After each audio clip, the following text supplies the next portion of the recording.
moment to be. So this is sort of a talk in two halves, really, and maybe they'll tie together at the end. But if they don't, then you just get two for the price of one.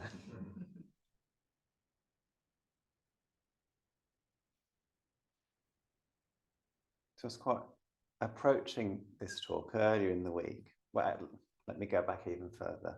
When we first decided what the theme was, I had a very clear idea of what I might say during this slot, but I didn't write it down, so it slowly sort of drained out of my brain as time went on. And then as we got closer to today, I noticed I was feeling a bit nervous. I couldn't really bring to mind anything that I wanted to speak about, or rather that I thought would be good to speak about.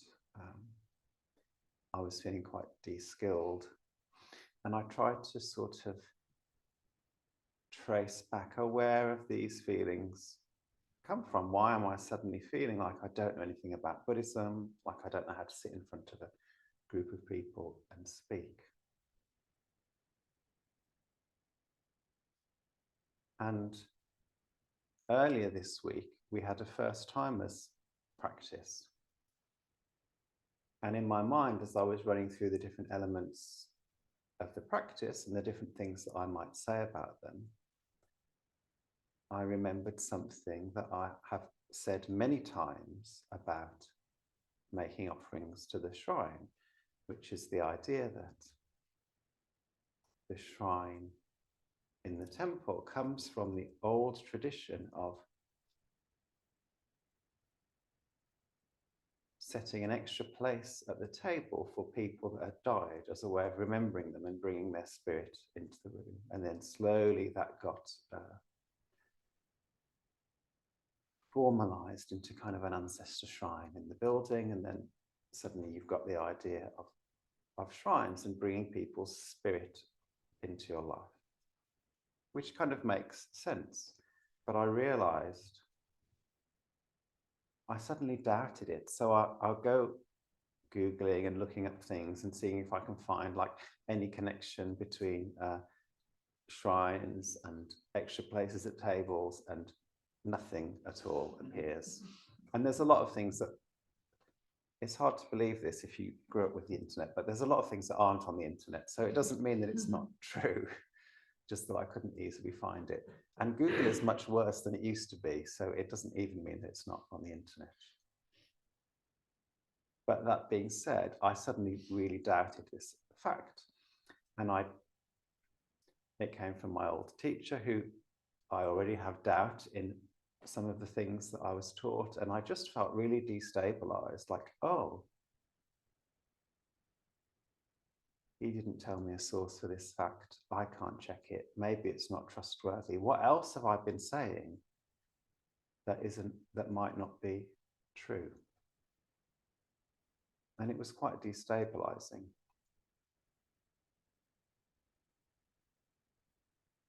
So to try and prepare for the talk, I started doing a lot of research. I was a bit unsettled, so I wasn't taking a lot in, but I was reading different Dharma books, trying to sort of find the nugget of wisdom that I could share with you. I looked on JSTOR, is that what it's called? The journal catalogue, where you, since the pandemic now, you can get 100 free views of papers a month, which, you know, if you write to the academics, they will send you their paper without having to pay for it. And, you know, the journals and JSTOR make a lot of money, and academics don't make any money, but that's a different story. Anyway, I'd got hundreds of tabs open. It felt like if I'd printed them all out and put it down, it were like, thunk, here's all the research I was doing.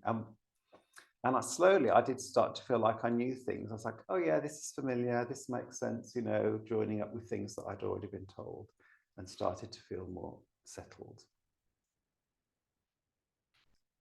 But I realized as a result of that process that I'd been taking refuge in knowing things about Buddhism particularly, knowing theory, doctrine, history,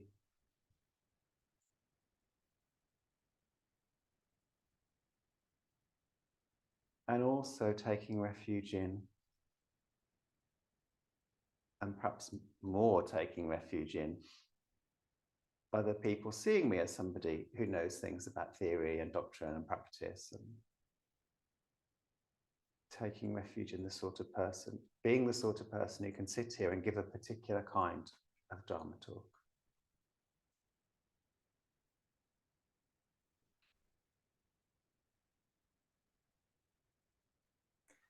And it is good to know things about theory and doctrine and practice. You know, Shinran was a great one for reading and collecting and creating collections of texts. But it shouldn't be what we take refuge in. There's a difference between knowing things and entrusting, shinjin, confidence. And it's not that we are entrusting ourselves to the things that we know, we're entrusting ourselves to the Buddha, which is to say, the whole of life unfolding in the present moment. And when I think of that, I'm reminded of two phrases that Kuya Kabose used to say. One is keep going, and I think something about my own Shinjin has got that quality to it, like, oh, I don't always feel like I know what I'm doing. I don't always feel like I'm in touch with the Buddha, but I do trust that there is something unfolding, and that if I keep moving with it, actually, things tend to work out. I learn things. I land in places where I feel very connected. And the other thing was this phrase, becoming a better student, which is kind of ironic because I'm talking about holding knowledge lightly. But I think being a better student does involve holding knowledge lightly. And it involves not just being a student of how was Shinran the same as Tanran, and how did Tanran bring together the Vasubandhu's ideas and Nagarjuna's that were quite different to each other. And it also what Shinran really practiced, as well as collecting all those texts, but what he practiced was paying attention to his own life and to the Buddha at work in his own life. And to me, that is also what being a better student is, paying attention to those things. So some of these things were starting to slot into place. And then I had a dream that I was decorating a house. And I woke up from the dream and like, oh, like the house is, and it was so clear, like whatever time it was, 3 a.m, the house is like the actual Dharma that is solid and real. And I didn't build it, like I didn't make the house. And the paint almost is like, that's the Dharma that I've actually been taught, which is facts and figures and other people's biases and things they got right and things they got wrong. And the house was decorated in one way, and now I'm redecorating it with a different color paint. But the solid house is the same underneath, and that seemed particularly important. So self-power, I guess, is the painting, and other power is the builders, who were all Buddhas that, that made the house.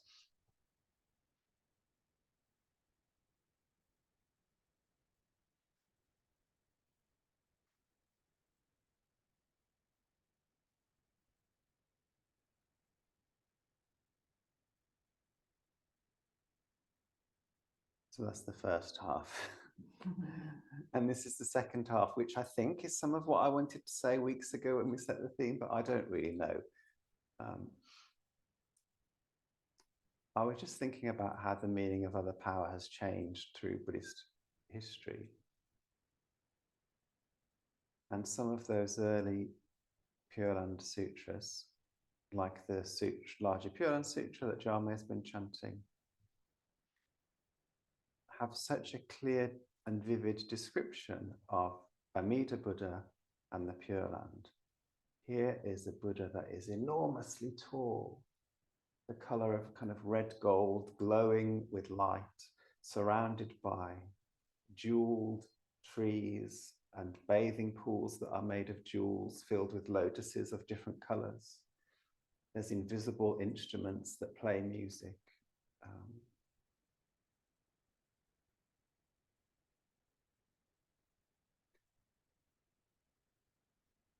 And at the time the larger Pure Land Sutra was written, there was this sense of many different Pure Lands, each with their own vivid description.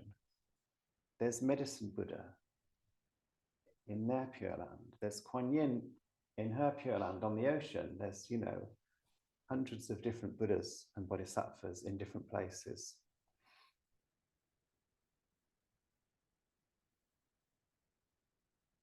At the start of the larger Pure Land Sutra, Ananda says to Shakyamuni Buddha, "Oh, you're really glowing today. Are you communing with all the Buddhas?" And Shakyamuni says, "Yes, and particularly with Amida Buddha." But there's this sense that the whole universe is full of enlightened beings. And in the Contemplation Sutra, which is the story where Queen Vaidehi ends up in prisons due to this kind of family drama stroke political drama at the time. The Buddha goes and visits Queen Vaidehi, and she's really suffering. It's her son who's put her in prison. He's also her husband's being killed. Like, all sorts of things are going on, and the Buddha's sympathetic because it's one of his cousins who's engineered this whole overthrowing of the royal family. And when she meets the Buddha, she sees that he's glowing with enlightenment, and she has a spontaneous vision of all the Pure Lands, and she chooses Amida's Pure Land to be reborn in after she died. And Ananda said, "Oh, I wish I could see all the Pure Lands spontaneously like that." And the Buddha describes a meditation, which we have done here one evening a few weeks ago. Imagine the ground is made of lapis lazuli. Imagine the setting sun like a tight skin of a drum in the sky. Imagine a golden net on the ground, and where the net crisscrosses, trees are picked, jeweled trees, and so on and so forth, and you build up this image of the Pure Land, which to me has the same feel as what kind of neo-shamans would call a journey to the upper world, where you go to Buddha Field and lie down in a tent, and somebody plays a drum or puts on a CD of drumming and gives you a visualization that takes you into heaven. And both in those kind of very modern westernized shamanic practices and in this very ancient Buddhist practice, there's a sense of leaving this place and going into the Pure Land, either in your kind of mind, whether it's whether you're bringing a real place to mind or whether it's an imaginative state, but you're leaving the present moment and going into the Pure Land. And there you have an encounter with the Buddha, with all these beautiful jewels that deepens your faith, that transforms you somehow, that makes you feel more at ease, and you come back into your ordinary life.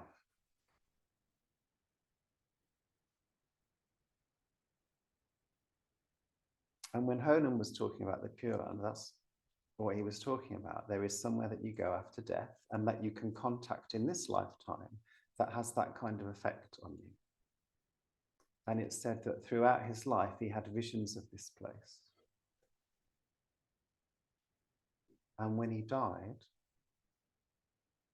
in those last hours of his life, he was seeing bodhisattvas around him. He was seeing the Pure Land.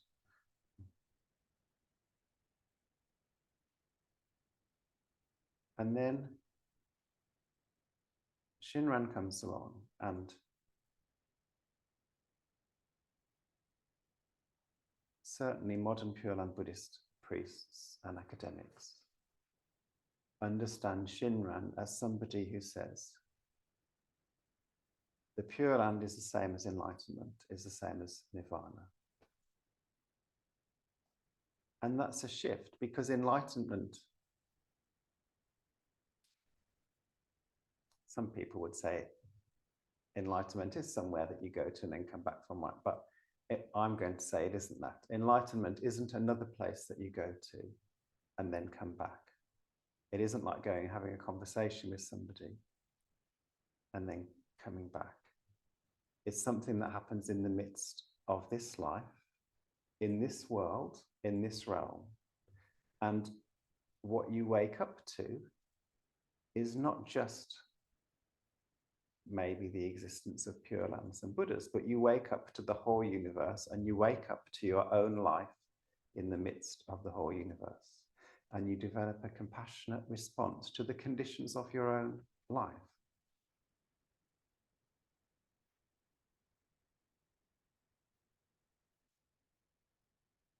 So there's this shift, subtle shift from other power being something that is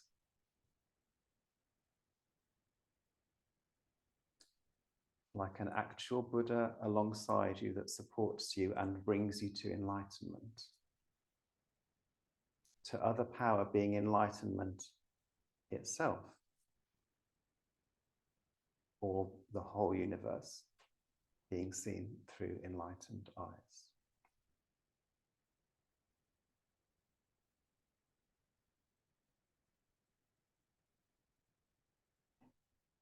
And the advantage of Shinran's teaching is that it teaches you that through the nembutsu, or really that through entrusting, it's possible to have a kind of enlightenment experience in this lifetime, that Shinjin is a kind of enlightenment experience. Not that you get fully enlightened, but that you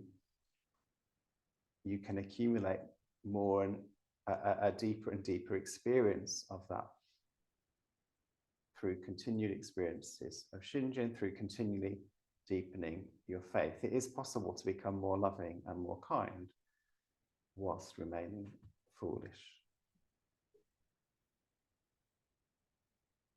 But it's something that happens now, in this moment, rather than I'm going to take you there in a long time. And that feels really important and vital to me. But I worried that the more and more my practice was like that, I worried, oh, but it feels like there's a loss, because this kind of more quasi-shamanic experience of the Buddha being someone that I can go to, and the Pure Land being a place that I can go to and come back from and be fed by, is really important. And actually, I don't want to lose that earlier understanding of how the movement of the nembutsu either.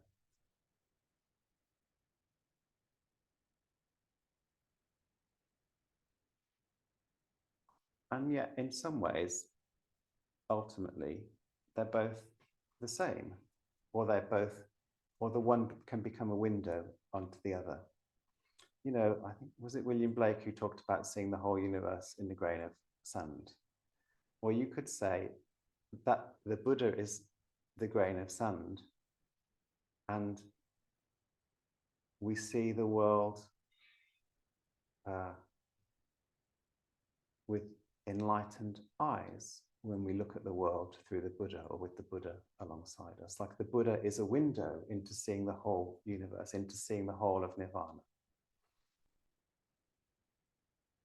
And I guess that's what the earlier sense of nembutsu was. Put your attention on the Buddha, and ultimately it becomes a whole window into nirvana. And then Shinran was saying, well, the Buddha and nirvana, like, don't worry about them being different. Just trust that nirvana is here.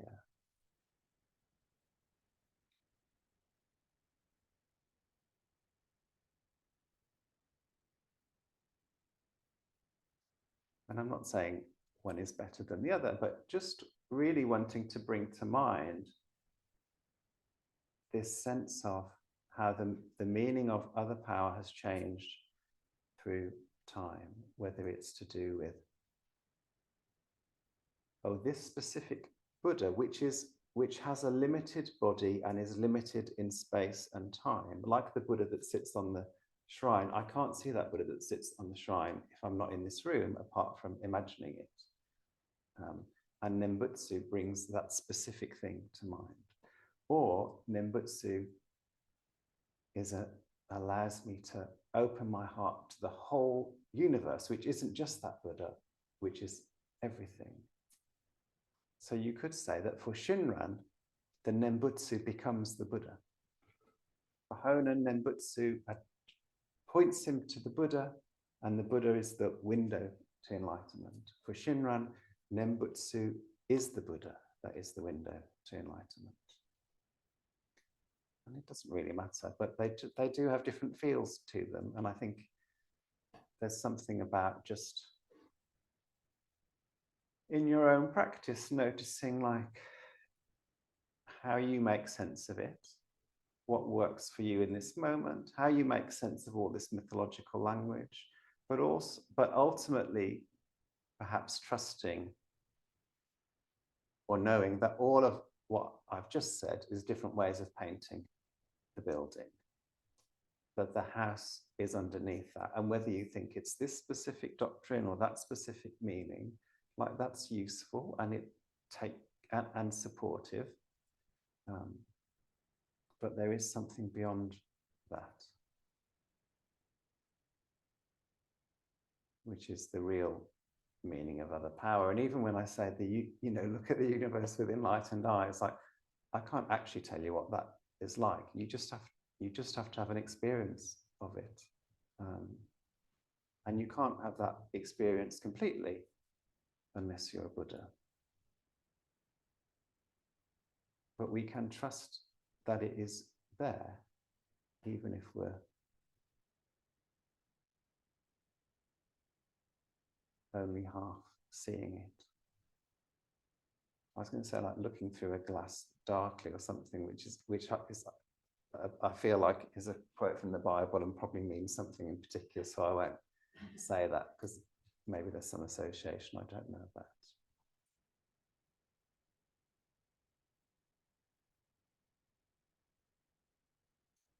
So maybe that's left you more confused about what nembutsu is. But in a way, that's kind of the point, right? That it has meant different things to different people throughout history, very different things. There were, people who really believed that the Buddha exists, like in the Pure Land. As someone said to me, almost like it's just like another planet over there somewhere.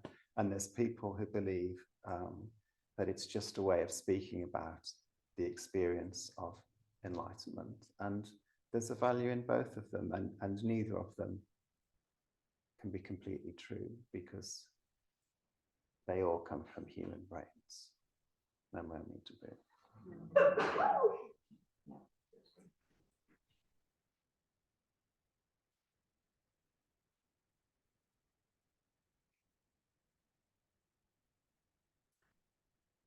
So we've got some time. I'm wondering if it's most helpful to have some space, or if it's helpful to have a bit of time just to check in with the person next to you and sort of see what's around. Yeah.